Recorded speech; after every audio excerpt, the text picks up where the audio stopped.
जय गुरु जी। शिव पार्वती तथा उनकी बारात की विदाई भगवान शिव का समस्त देवताओं को विदा करके कैलाश पर रहना और पार्वती खंड के श्रवण की महिमा। ब्रह्मा जी कहते हैं, नारद, ब्राह्मणी ने देवी पार्वती को पतिव्रत धर्म की शिक्षा देने के पश्चात मैना को बुलाकर कहा, महारानी जी, अब इसी अपनी पुत्री की यात्रा कराइए, इसे विदा कीजिए। तब बहुत अच्छा कह के वे प्रेम के वशीभूत हो गई। फिर धैर्य धारण करके उन्होंने काली को बुलाया और उसके वियोग के भय से व्याकुल हो वो बेटी को बारंबार गले से लगाकर अत्यंत उच्च स्वर से रोने लगी। फिर पार्वती भी करुणाजनक बात कहती हुई जोर जोर से रो पड़ी। मैना और शिवा दोनों ही विरह शोक से पीड़ित हो मूर्छित हो गई। पार्वती के रोने से देव पत्नियां भी अपनी सुध बुध खो बैठी। सारी स्त्रियां वहां रोने लगी। वे सबकी सब अचेत सी हो गई। उस यात्रा के समय परम प्रभु साक्षात योगीश्वर शिव भी रो पड़े। फिर दूसरा कौन चुप रह सकता था। इसी समय अपने समस्त पुत्रों, मंत्रियों और उत्तम ब्राह्मणों के साथ हिमालय शीघ्र वहां आ पहुंचे और मोहवश अपनी बच्ची को हृदय से लगाकर रोने लगे। बेटी, तुम मुझे छोड़कर कहाँ जा रही हो? ऐसा कहकर सारे जगत को सूना मानते हुए वे बारंबार विलाप करने लगे। तब ज्ञानियों में श्रेष्ठ पुरोहित ने अन्य ब्राह्मणों के सहयोग से कृपापूर्वक अध्यात्म विद्या का उपदेश देते हुए सबको सुखद रीति से समझाया। पार्वती ने भक्ति भाव से माता पिता तथा गुरु को प्रणाम किया। वे महामाया होकर भी लोकाचारवश बार बार रो उठती थी। पार्वती के रोने से ही सब स्त्रियां रोने लगती थी। माता मैना तो बहुत रोई, भौजाइयां भी रोने लगी। यही दशा भाइयों की थी। शिवा की माँ, भाभियां तथा अन्य युवतियां बार बार रोदन करने लगी। भाई और पिता भी प्रेम और सौहार्दवश रोए बिना ना रह सके। उस समय ब्राह्मणों ने मिलकर सबको आदरपूर्वक समझाया और यह सूचित किया कि यात्रा के लिए यही सबसे उत्तम तथा सुखद लग्न है। तब हिमालय और मैना ने विवेकपूर्वक धैर्य धारण करके शिवा के बैठने के लिए पालकी मंगवाई। ब्राह्मणों की पत्नियों ने शिवा को उस पर चढ़ाया और सब ने मिलकर आशीर्वाद दिया। पिता, माता और ब्राह्मणों ने भी अपनी शुभकामना प्रकट की। मैना और हिमालय ने पार्वती को ऐसे ऐसे सम्मान दिए जो महारानी के योग्य थे। नाना प्रकार के द्रव्यों की शुभ राशि भेंट की जो दूसरों के लिए परम दुर्लभ थी। शिवा ने समस्त गुरुजनों को, माता पिता को, पुरोहितों को, ब्राह्मणों को तथा भौजाइयों और दूसरी स्त्रियों को प्रणाम करके यात्रा की। पुत्रों सहित बुद्धिमान हिमाचल भी स्नेह के वशीभूत हो पीछे पीछे गए और उस स्थान पर पहुँचे जहाँ देवताओं सहित भगवान शिव प्रसन्नतापूर्वक प्रतीक्षा कर रहे थे। वहाँ सब लोग बड़े प्रेम और आनंद से परस्पर मिले। उन सब ने भगवान को प्रणाम किया और उनकी प्रशंसा करते हुए वे पुरी को लौट गए।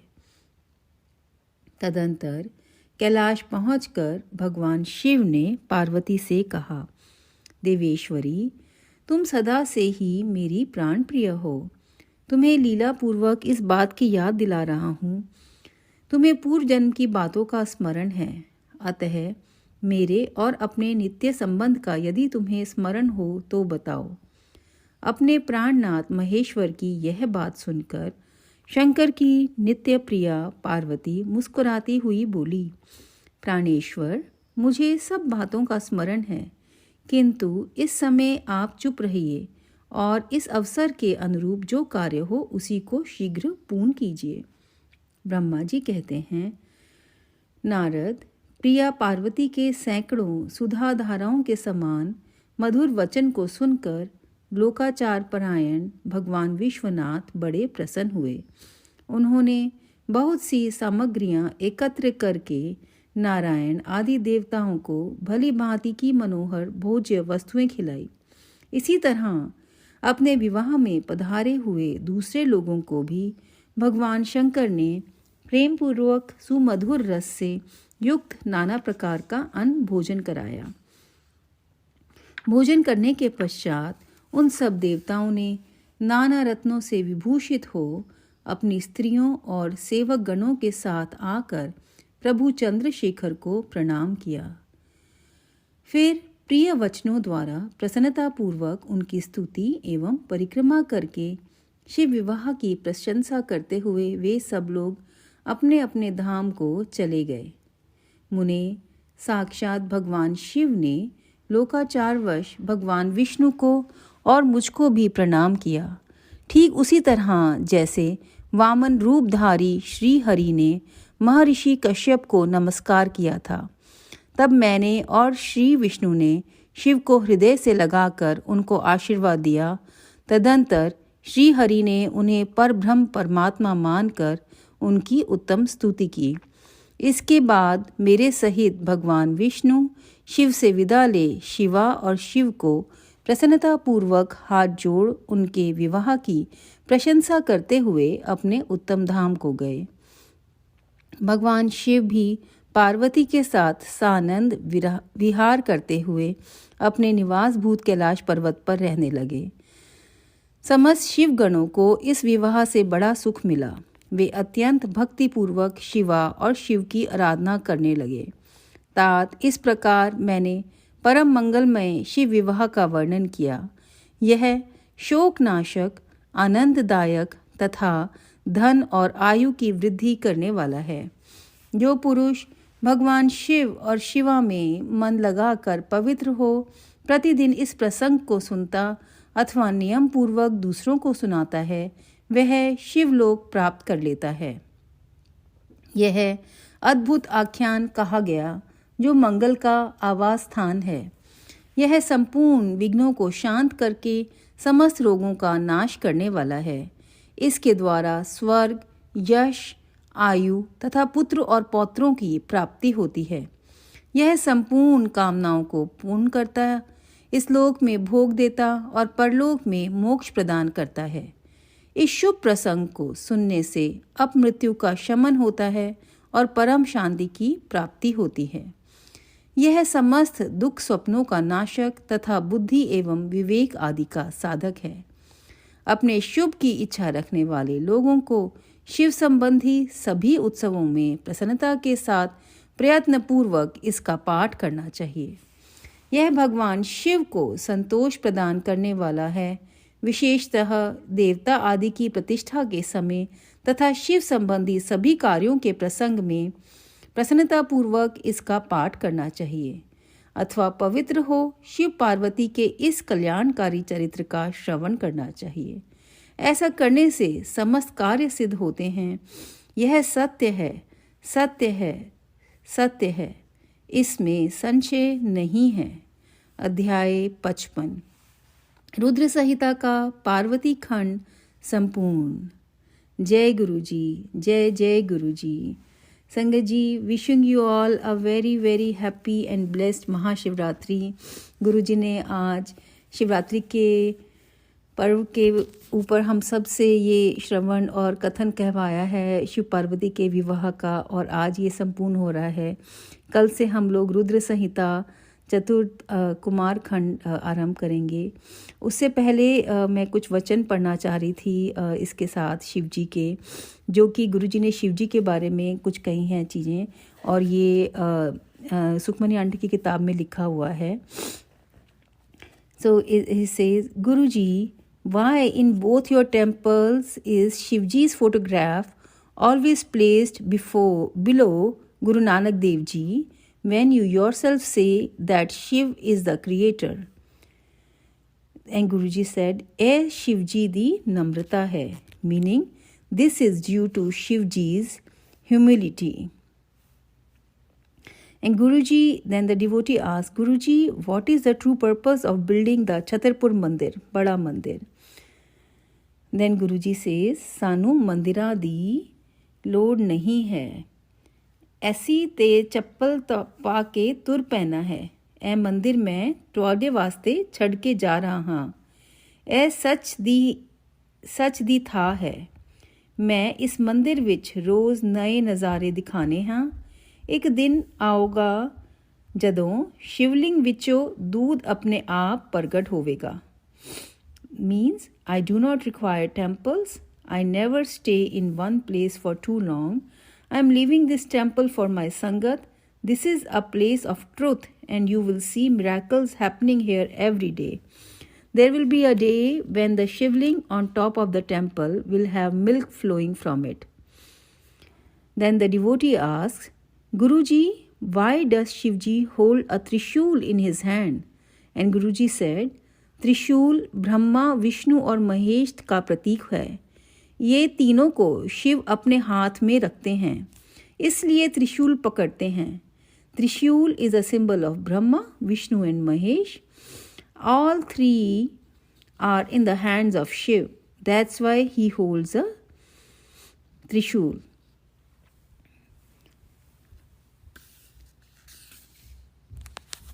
then guru ਦੀ ਉਸਤਤ ਕਰਨੀ ਪਾਠ ਕਰਨ ਤੋਂ ਵੀ ਬਿਹਤਰ ਹੈ। To praise your guru is much better than doing prayers.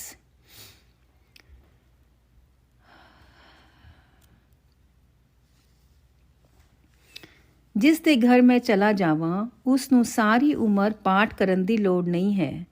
The persons whose house I visit do not need to pray for their entire lifetime. So then he says, मैं हर शिवरात्रि ਨੂੰ ਆਪਣਾ ਅੰਗ ਅਲੱਗ ਕਰ ਦਿੰਦਾ ਹੈ। On every Shivratri, I separate each and every part of my body. So संगत जी, वे गुरु जी के ये वचन कुछ महाशिवरात्रि पे पढ़ना चाह रही थी। और another thing is like we should never ask anything from him, especially on Mahashivratri day. We should just congratulate him, just pray for him, or and then it says, मेरे कोल आके मांगिया ना करो, मैनू सब पता है किसनू कद की देना है। मंग के नास्तिक ना बनो, की पता मैंने कोई बड़ी चीज़ देनी होवे ते तुसी छोटी मांग के बैठ जाओ। When you come to me, don't ask for anything. I don't know what to give to whom and at what time. By asking, you become non-believers. You don't know. Maybe I wish to give you something big and you ask for something much smaller. Many times, my mother has seen Guruji take the form of a lady. On being asked, he said, Shiv bhi main haan, te Shakti bhi main haan. I am Shiv as well as Shakti. ਹਮੇਸ਼ਾ natural ਚੀਜ਼ਾਂ ਨਾਲ ਨਹਾਣਾ ਚਾਹੀਦਾ ਹੈ। ਬੇਸਨ ਸਭ ਤੋਂ best ਹੈ। Always bath with natural things. Gram flour is the best option. ਰੋਜ਼ ਇੱਕ ਚੈਪਟਰ ਸ਼ਿਵ ਪੁਰਾਣ ਦਾ ਪੜ੍ਹਿਆ ਕਰੋ। ਇਹ ਮੈਂ ਕਲਯੁਗ ਦਾ ਉਪਾਏ ਤੁਹਾਨੂੰ ਦਿੱਤਾ ਹੈ। ਸ਼ਿਵ ਪੁਰਾਣ 3 ਵਾਰੀ ਪੜ੍ਹਨ ਨਾਲ ਤੁਹਾਨੂੰ ਸਮਝ ਨਹੀਂ ਆਏਗੀ। ਜਦੋਂ ਚੌਥੀ ਵਾਰੀ ਪੜ੍ਹੋਗੇ ਤੇ ਜਾ ਕੇ ਤੁਹਾਨੂੰ ਉਸ ਦਾ ਮਜ਼ਾ ਆਏਗਾ। Read 1 chapter of Shiv Puran daily. This is a way to sail through the Kalyug period. You will not understand it the first 3 times that you read it, but the 4th time you will enjoy it. ਮਹਾਂਪੁਰਸ਼ ਦੀ ਮਿਹਰ ਗੁਪਤ ਹੁੰਦੀ ਹੈ। ਅਸੀਂ ਕਦੇ ਵੀ ਨਹੀਂ ਦੱਸਦੇ ਕਿ ਅਸੀਂ ਕਿਸ ਵਾਸਤੇ ਕੀ ਕੀਤਾ। Blessings of a true guru is secret. He never tells us what blessings he has given to and to whom.